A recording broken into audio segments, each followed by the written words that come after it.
শেখ হাসিনার আসার বিষয়ে শ্যামা ওবায়দ যেটা বলছেন, এটা আমি আগে এক টেলিভিশনে উনি বলার আগেই তো আমি টেলিভিশনে লাইভে বলেছি যে উনি আজকে এটা বলেছেন। উনি আজকে বলছেন, আমি এর আগে অনুষ্ঠানে বলেছি, আমাকে একই প্রশ্ন করা হয়েছিল যে আপনার কি মন্তব্য। নাহলে মন্তব্য হলো শেখ হাসিনা যদি আসতে চান দেশে তাহলে আই ডু ওয়েলকাম। অবশ্যই উনি আসবেন, নিজের দেশ আসবেন না কেন, আমি ওয়েলকাম করব। তিনি যদি রবার্ট ব্রুস হতে চান, স্কটল্যান্ডের রাজা রবার্ট ব্রুস হতে চান, সেটাও আমি সানন্দে গ্রহণ করব। কিন্তু একটা ঐকিক নিয়ম যদি হিসাব করতে যাই তাহলে একটু খটমটে মনে হয়। 3.5 বছর ক্ষমতা থাকার পরে আওয়ামী লীগ আবার ফেরত আসছে, 21 বছর লাগছে। তো এখন যদি ওই ঐকিক নিয়ম এখানে আবার কাজে লাগতে যায় তাহলে তো সম্ভাবনার দ্বার উন্মোচিত হয় না। উনি আসুক, উনি আসলে আমি আরেক কারণে খুশি হব। তার কারণ আমার সবচেয়ে বড় একটা দুঃখজনক বা আশাজনক যেভাবে ব্যাখ্যা করেন সেটা হইল, আমি বাংলাদেশের সরকার প্রধান, রাষ্ট্রপ্রধান মোটামুটি প্রত্যেকের সাথে আমার পার্সোনালি দেখা হয়েছে একভাবে না একভাবে, এবং ক্ষমতা আসার আগে ইউনূস সাহেবের সাথে পাশাপাশিও বসেছিল। কিন্তু একমাত্র, এটা আমি লিখছিও, একমাত্র শেখ হাসিনার সাথে আমার সামনাসামনি দেখা হইল না, তার বাবার সাথে হইল। কারণ আমার জীবনে 2টা সুযোগ আসছিল শেখ হাসিনার সাথে দেখা হওয়ার। একটা হইল 2003 বঙ্গবন্ধু এবং প্রেসিডেন্ট জিয়াকে স্বাধীনতা পুরস্কার দেওয়ার দাওয়াত পাঠানোর দায়িত্ব ছিল আমার উপর। একটা শেখ হাসিনাকে দাওয়াত দেওয়া, আর একটা হলো বেগম খালেদা জিয়াকে দাওয়াত দেওয়া। আচ্ছা, আমি ক্যাবিনেট জয়েন্ট সেক্রেটারি। তো সমস্ত ফোর্স যারা পাড়া থাকে বলে দেওয়া হইলো, ডক্টর সাদাত টেলিফোন করে দিলেন, আমি দাওয়াত নিয়ে সুধা সদনে গিয়েছিলাম। কিন্তু শেখ হাসিনা এই পুরস্কার গ্রহণও করবেন না বাপের পক্ষে, যাবেনও না, দাওয়াতপত্র নেবেনও না, সেজন্য দাওয়াতপত্র নেবেন না, সেজন্য আমাকে ঢুকতেও দেন নাই। আমি মিস করলাম, দেখা হইল না, এমন একবার দেখা হইল না। স্যার ঢুকতে তো দিতে পারতেন, এক কাপ চা তো খাওয়াইতে পারতেন। আরে ক্যাবিনেটের একটা ফুচকা জয়েন্ট সেক্রেটারি ওই দাওয়াত নিয়ে যাবে, হয়তো উপযুক্ত মনে করে নাই, দে নাই, আচ্ছা, দেখা হয় নাই।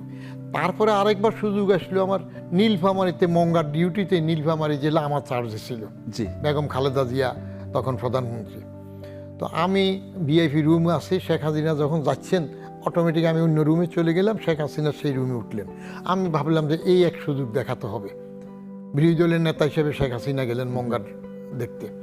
কিন্তু আমাকে আমাদের ব্যুরোক্রেট যারা আছে না, এগুলা তো রাজনীতিবিদরাও পৌঁছায় অনেক সময়। এগুলা এক একটা ব্যুরোক্রেট যদি দেশপ্রেম বিবর্জিত হয়, ন্যায়নিষ্ঠতা বিবর্জিত হয়, তাহলে হাজারো ইবলিসের চাইতে সেরা শয়তান হয়। তখন আমাদের সংস্থাপন মন্ত্রণালয়ের ভারপ্রাপ্ত সচিব ছিলেন সফররাজ সাহেব, যেটা পরে পুলিশ কমিশনার স্যার। উনি আমাকে টেলিফোন করে বললেন যে শেখ হাসিনা বিরোধী দলীয় নেতা হিসেবে মঙ্গার কারণে যাচ্ছে নীলফামারী, উনি সার্কিট হাউসে থাকবে, আপনি তো সেখানে আছেন আগের থেকে মঙ্গার ডিউটিতে, তো খবরদার শেখ হাসিনার সাথে দেখা করবেন না, ডাকলেও যাবেন না। তো এটা নিয়ে আমার কমেন্ট ছিল যে সরকারের একজন এডিশনাল সেক্রেটারি আমি কি এত বলদ যে সরকারের বিরুদ্ধে সেখানে নালিশ করবো? তা আমি আরেকবারও দেখা করতে পারলাম। এখন যদি শেখ হাসিনা আসে তাহলে যদি দেখার সুযোগ হয়। আর যেটা বললেন শ্যামা ওবায়দ বলল ভারতের ইচ্ছা বা ভারত নিয়ে ওরা যেটা বললো, ইয়েস, ভারত যদি কৃতজ্ঞ থাকে, শেখ হাসিনা নিজে বলছে যে যা দিয়েছি মনে রাখবে, তাহলে ভারত সেই কৃতজ্ঞতা বসে শেখ হাসিনাকে কোনো রকমের বিপজ্জনক অবস্থায় ফেলবে বলে তো আমার মনে হয় না। তা যদি হতো তাহলে শেখ হাসিনা তো নিজে ইরানের সাহার মতো প্লেন চালায় যায় না, আমি এখনো বলি। তারা যারা পাঠাইলো ওখানে তো কথাবার্তা হয়েছে, তাহলে তখনই তো ভারত না করতো। জি, সরকার পক্ষ বিরোধী পক্ষ সবসময় যার যার নিজস্ব দৃষ্টিভঙ্গি থেকে কথা বলবে।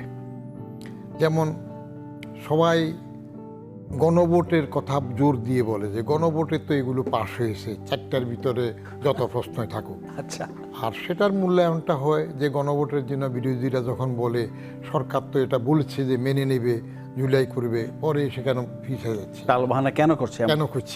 তারপরে তো কথা উঠেছে যেটা বাস্তবতা, যে ওই সময় ইউনূস সাহেব নির্বাচন না দিয়ে আরও পিছায় কিনা তেমন একটা আলোচনা তো সবার মধ্যে ছিল। বিশেষ করে যারা ক্ষমতার প্রত্যাশী তাদের সাথে লন্ডনের ললিপপের মধ্যে তো একটা আপোষরফা হয়েছে। সেই সময় যদি বাজাদ, বাংলাদেশ জাতীয়তাবাদী দল এগুলো নিয়ে বিরোধিতা করতো তাহলে ভোটটা তো পিছিয়ে যেতে পারত। অতএব রাজনীতিতে একটা কৌশল থাকে, সেই কৌশলের মধ্যে সেখানে অনেক সময় নীতি নিয়ে কাজ হয় না, রাজনীতি নিজের সুবিধার জন্য অনেক সময় বাজ নিতে যায়। তো আমি আমার একটা লেখাতে বললাম যে রাজনীতির বশূন্য রয়ের নিচের যে বিন্দুটা আছে, ফোঁটাটা, ওইটা আমি মাঝে মাঝে নিয়ে নিই। তো ওটা আমি নিয়ে নিয়ে গেলে হয়ে যায় বাজনীতি। বাজনীতি, আচ্ছা। বাজনীতির বাজের নীতি কি? বাজ পাখির নীতি হইল অনেক উপর থেকে শিকারকে লক্ষ্য করবে, সো মারবে, সো মেরে নিয়ে সো যাবে। মেরে যদি শিকার ধরতে পারে তো ভালো, না পারলে অন্তত খড়কুটা হইলেও নিয়ে নেবে। তো এখন আমাদের বাংলাদেশের যে রাজনৈতিক ঐতিহ্য বা অপসংস্কৃতি, তাতে এরকম চো মারবে, না পেলে খড়কুটা হইলেও নেবে। তো সেই ক্ষেত্রে ক্ষমতায় আসার জন্য রাজনীতিতে কে কোন কৌশল নিবে সেটা তার দলীয় দৃষ্টিভঙ্গির থেকে নেবে। এবং ব্যক্তি হিসাবে যারা একজন না দুইজন না দল, তারাও তার ব্যক্তি হিসাবে কোথায় গেলে সিট পাবে সেইভাবে আপোষ করবে। যেমন জানাফা যারা আসছে, জাতীয় নাগরিক পার্টি, এদেরকে নিয়ে আমরা প্রথম ব্যক্তিগতভাবে আমি যে একটা বড় প্রত্যাশাতে ছিলাম 28শে ফেব্রুয়ারি তাদের গঠনের সময়, যে তারা রাজনৈতিক তৃতীয় শক্তি হবে। আমি 2011-তে আমার কলামে যুগান্তরে লিখছিলাম যে প্রয়োজন রাজনীতির তৃতীয় শক্তি, কারণ আমরা হাসিনা খালেদার জগদ্দল পাথর থেকে মুক্তি চাই। তো সেই হিসেবে ভাবলাম যে জানাফা একটা তৃতীয় শক্তি হবে। কিন্তু মানিক মিয়া এভিনিউতে তো আমি তাদের বৈঠক শুরু হওয়ার আধা ঘন্টা আগে ছিলাম, 3টায় শুরু হলো, এবং বৈঠক শেষ হওয়ার পরেও আধা ঘন্টা ছিলাম। পূর্ব দিকে একেবারে ফার্ম গেট পর্যন্ত গিয়েছি। স্যার, আপনি কি স্বেচ্ছায়, নিজের ইচ্ছায় গিয়ে হ্যাঁ, আমি নিজে দেখার জন্য?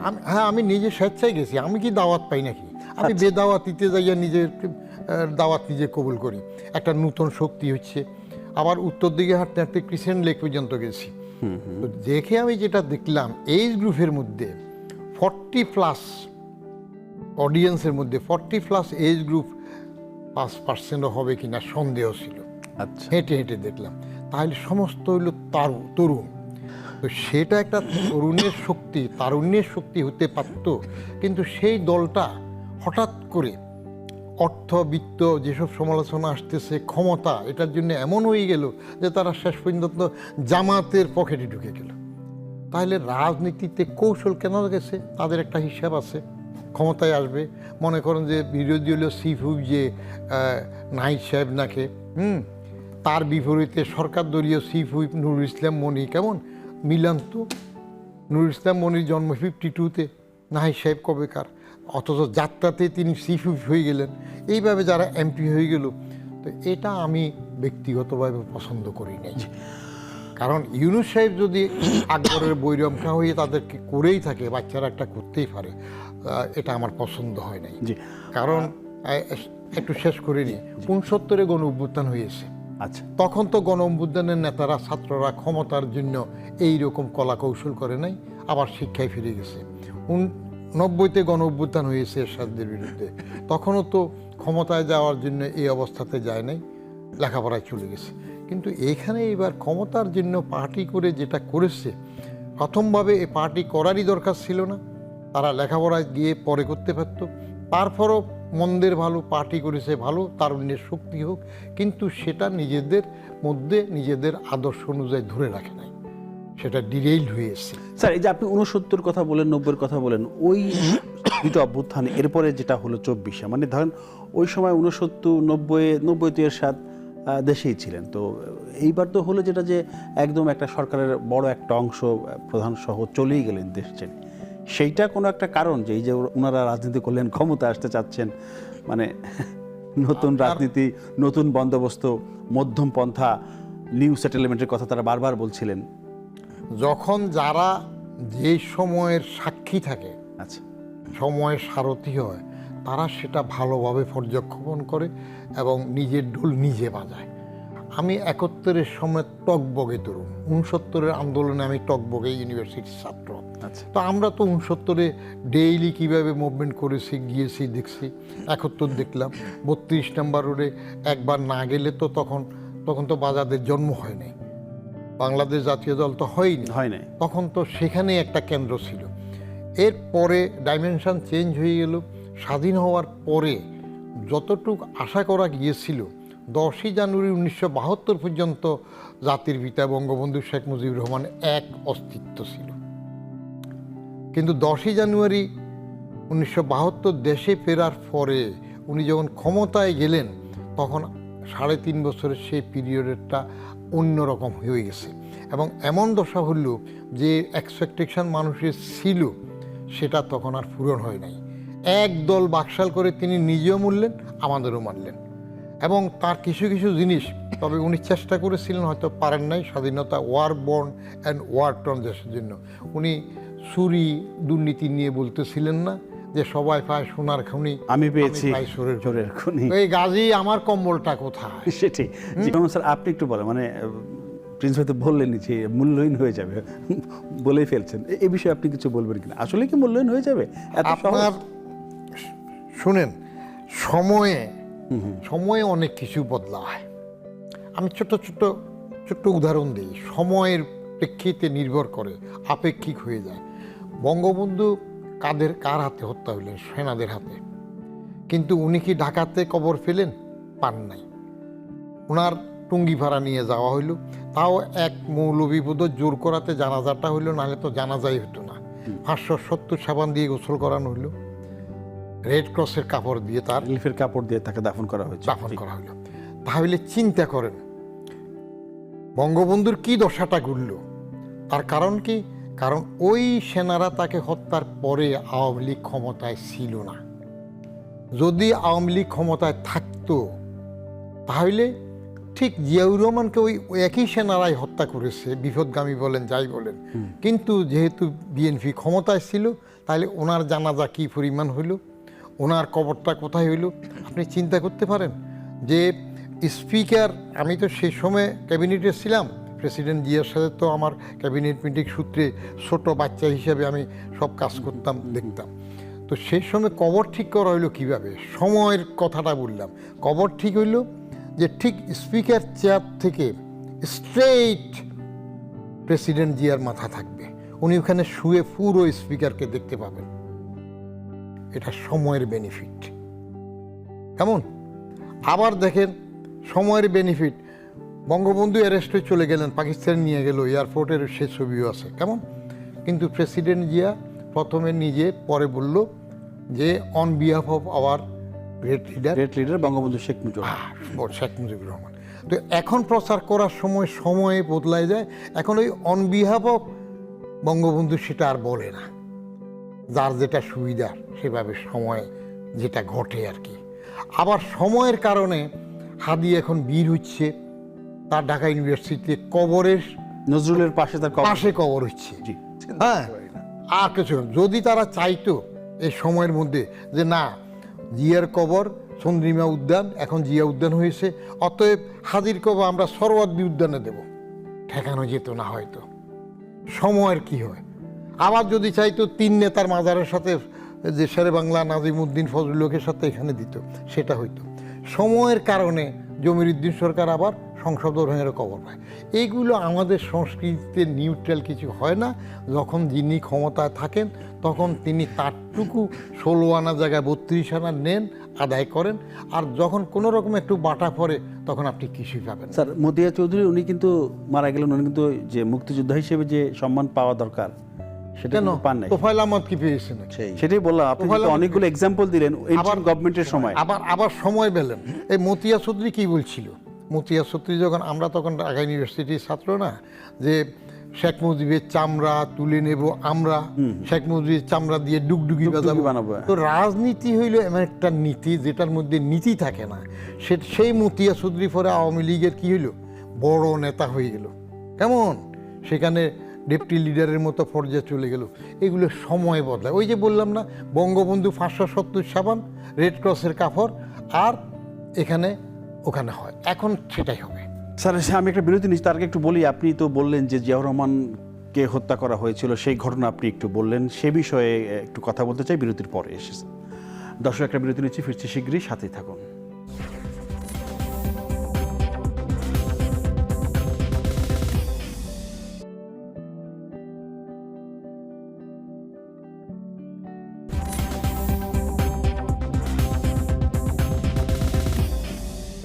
দর্শক বিরতির পর আবারও ফিল্ম আলোচনা আমরা কথা বলছিলাম দিনের আলাপ নিয়ে। আমি যেতে চাই বদিউর রহমান আপনার কাছে। সেটি হচ্ছে যে আপনি এর আগে বলেছিলেন জিয়াউর রহমান হত্যাকাণ্ডের বিষয় একটা খবর দিই। সেটি হচ্ছে যে জিয়াউর রহমান হত্যাকাণ্ডের অন্যতম আসামি অবসরপ্রাপ্ত মেজর মুজাফফর, উনি অ্যারেস্ট হয়েছেন, গ্রেফতার হয়েছেন। সম্ভবত বনানী ডিওএইচএস থেকে ওনাকে আটক করা হয়েছে, গোয়েন্দা পুলিশ আটক করেছে। এরপর ওনাকে সেনাবাহিনীর কাছে হস্তান্তর করা হয়েছে। এখন হয়তো সেখানে কোর্ট মার্শাল বা অন্য কোনোভাবে বিচার আচার হবে। প্রশ্ন অন্যটা, সেটা হচ্ছে যে এ বিষয়ে বলবেন, কিন্তু আমি আপনার ডোমরুয়া থেকে সচিবালয় আপনার একটা বই আছে, সেই বই আমি পড়েছিলাম। সেখানে আপনি লিখেছিলেন যে 1981 সালে 30 মে, তার আগের দিন জিয়াউর রহমান সচিবালয়ে বৈঠক করবেন। এরকম বৈঠক সম্ভবত 3 দফা পরিবর্তন হয়েছিল, যে তিনি বৈঠক করবেন আবার করবেন না, চট্টগ্রামে যাবেন যাবেন না, এরকম 3 বার চেঞ্জ হয়েছিল। এবং আপনি লিখেছেন সেই বৈঠকের সাথে আপনি জড়িত ছিলেন, বৈঠকের আয়োজনের সাথে আপনি ছিলেন। তো শেষ পর্যন্ত তো তিনি চট্টগ্রামে গিয়েছিলেন, তারপর যা হওয়ার হলো, এবং সেই আসামি আজকে গ্রেফতার হয়েছে এবং উনি একমাত্র জীবিত আসামি। এ নিয়ে যদি আপনি একটু বলেন। কোনো হত্যাই তো বিচার বহির্ভূত থাকার কথা না, সবটা হওয়া উচিত। যে কোনো হত্যাই হোক সেটা বিচার হওয়া দরকার, এবং সেই বিচার হতে গেলে 1/6/1981 মেজর জেনারেল আবুল মঞ্জুরকে যে তার অ্যারেস্ট করার পরবর্তী পর্যায়ে হেফাজতের মধ্যে মেরে ফেলা হইল, সেটাও তো বিচার হওয়া দরকার। এটা হয় না, যেভাবে হোক। সেটা নিয়ে আমার একটা কমেন্ট ছিল যে মেজর জেনারেল আবুল মঞ্জুর হত্যার বিষয় এরশাদ অব্যাহতি চায়, যে জন্য এটার বিচার হতে যায় হয় না, এবং শেখ হাসিনাও শেষ মধ্যে রায় হবে এই পর্যায়েও আবার আদালত বদলাই দিল। আচ্ছা, তো এখন মুজাফফর সাহেবের যদি তাদের সেনা আইনের মধ্যে কাভার করে, তার কোর্ট মার্শাল হতেই পারে। কারণ ওই সময় তো যাদের বিচার হইল এর মধ্যে একজনের বিষয় তো আমার কাছে তাজ্জব লেগেছে, কর্নেল মাহফুজ। কর্নেল মাহফুজের যখন ফাঁসি হইল আমি তাজ্জব হয়েছি যে প্রেসিডেন্ট জিয়ার সাথে এত ঘনিষ্ঠভাবে তিনি ছিলেন। এই যে বললেন মিটিং হওয়া না হওয়া, এই খবরগুলোও তো প্রথম আমি কর্নেল মাহফুজ, ওনার প্রথম কথা ছিল নর্মালি তখন শুক্রবারে ক্যাবিনেট মিটিং হতো, কাউন্সিল অফ মিনিস্টার্স, তখন তো ক্যাবিনেট ছিল না, শুক্রবারে বঙ্গভবনে মিটিং হতো। তো আমরা রুলস অফ বিজনেসের ধারা অনুযায়ী 4 দিন ক্লিয়ার 4 days হেড নোটিশ দিতাম। তা আমরা 4 দিন আগে নোটিশ দিলাম এজেন্ডা সহ। তো পরের দিন টেলিফোন করা হইলো, কর্নেল মাহফুজই প্রথম আমাকে টেলিফোন করলেন যে মিটিংয়ের নোটিশ ক্যান্সেল করেন, মিটিং হবে না। কেন? প্রেসিডেন্ট সাহেব ইরান ইরাক যুদ্ধের জন্য যে শান্তি কমিটি ছিল হাবিব সাত্তির নেতৃত্বে, আমাদের প্রেসিডেন্ট জিয়াও সেটা সদস্য ছিলেন, তিনি সেই বিষয়ে ওখানে যাবেন। তা আমি ক্যাবিনেট মিটিংয়ের নোটিশ ক্যান্সেল করলাম। ঠিক পরের দিন আবার বললো যে না, ক্যান্সেলেশন নোটিশটা ক্যান্সেল করেন, মানে মিটিং হবে, মিটিং হবে, তিনি সেখানে যাবেন না। আচ্ছা, উই ডিড দ্যাট। আর এই জাতীয় ইমার্জেন্সি খবর আসলে আমরা প্রথম টেলিফোনে বলি, পরের দিন ওটাকে নোটিশ দিয়ে আবার কাভার করে দিই। তো তাহলে প্রথম মিটিং হবে নোটিশ দিলাম, তারপরে হবে না ক্যান্সেল করলাম, এরপরে হবে নাটা ক্যান্সেল করলাম, মিটিং আবার হবে। এটা মিটিং হবে বলার পরে ঠিক বুধবার, শুক্রবার তো মিটিং হবে, বুধবারের শেষবেলা আবার টেলিফোন করলেন যে না, আবার ক্যান্সেল করেন, মিটিং হবে না। কারণ প্রেসিডেন্ট সাহেব চিটং যাবেন, ওইখানে বিএনপির কি একটা অন্তর্দলীয় কোন্দলও আছে, সেগুলো নিয়ে মিটিং করবেন, উনি গেলেন। তাহলে মিটিং হবে, নোটিশ দিলাম, মিটিং হবে না ক্যান্সেল করলাম, আবার মিটিং হবে, ক্যান্সেলেশন ক্যান্সেল করলাম, আবার মিটিং হবে, ওটা নোটিশ করলাম, তারপরে তো আবার ক্যান্সেল হইল। তো এটা নিয়ে আমি যেটা আমার বইতে কমেন্টটা করছিলাম সেটা হইল, এই যে মৃত্যু যার যেখানে থাকে সেটা যে একটা অবধারিত ঘটে, তখন আমার এই ঘটনার পরে, প্রেসিডেন্ট জিয়ার মৃত্যুর পরে আমার এটা বিশ্বাস আরও একটু বেশি হয়ে গেল। এটা হইল সেই ঘটনা। তো ওই সময় যদি এই যে কর্নেল মাহফুজের কথা যেটা বললাম, একসাথে তো কাজ করেছি সব সময়। প্রেসিডেন্ট জিয়া তো আমার মূল্যায়নে তার বঙ্গবন্ধু হত্যা, কু ফাল্টা কু, ইনডেমনিটি, ওদের তাহের হত্যা, এই জাতীয় যেগুলো নিয়ে তাকে বিভিন্ন সমালোচনা বা বিতর্ক আছে, সেগুলো বাদ দিলে as administrator he is still topping the list. বাংলাদেশের প্রশাসনে উনি এখনও আমার বিবেচনায় 1 নম্বরে আছেন। আমি অনেকগুলো ক্রাইটেরিয়া মিলে দেখেছি আর কি।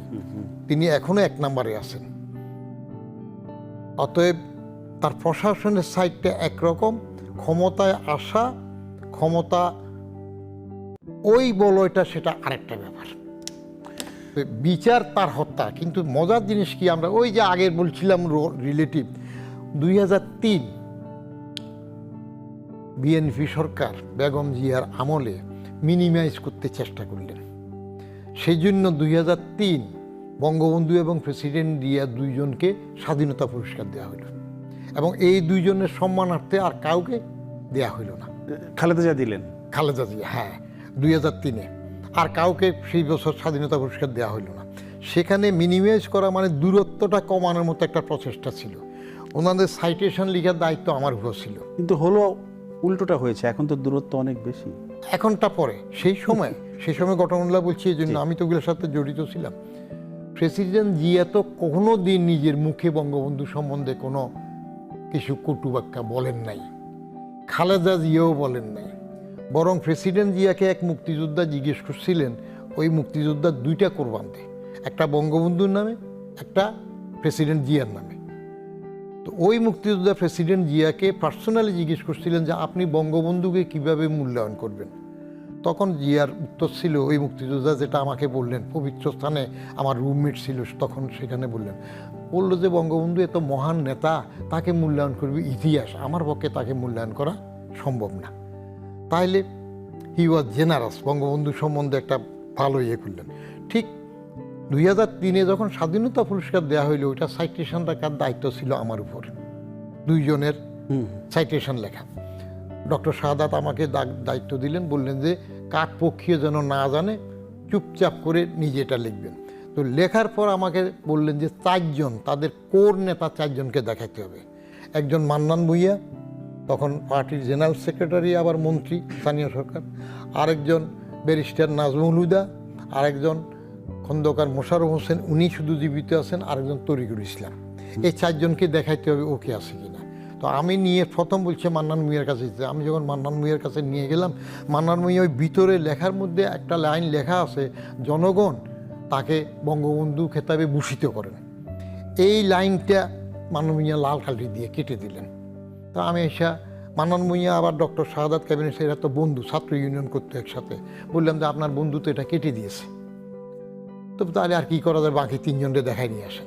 আচ্ছা, তো বাকি 3 জন যেহেতু পার্টির জেনারেল সেক্রেটারি মান্নান ভূঁইয়া কেটে দিয়েছেন, ওরা আর কোনো আওয়াজ করে না, বলে যে উনি কেটে দিয়েছেন, আমাদের আর কোনো বক্তব্য নেই।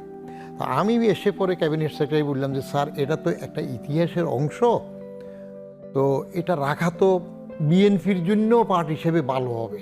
তো আপনি ম্যাডামের সাথে তো আমরা 12ই মার্চ 2003 এটা ফাইনাল করলাম, ম্যাডামের সাথে ফাইনাল বৈঠক 12ই মার্চ 2003।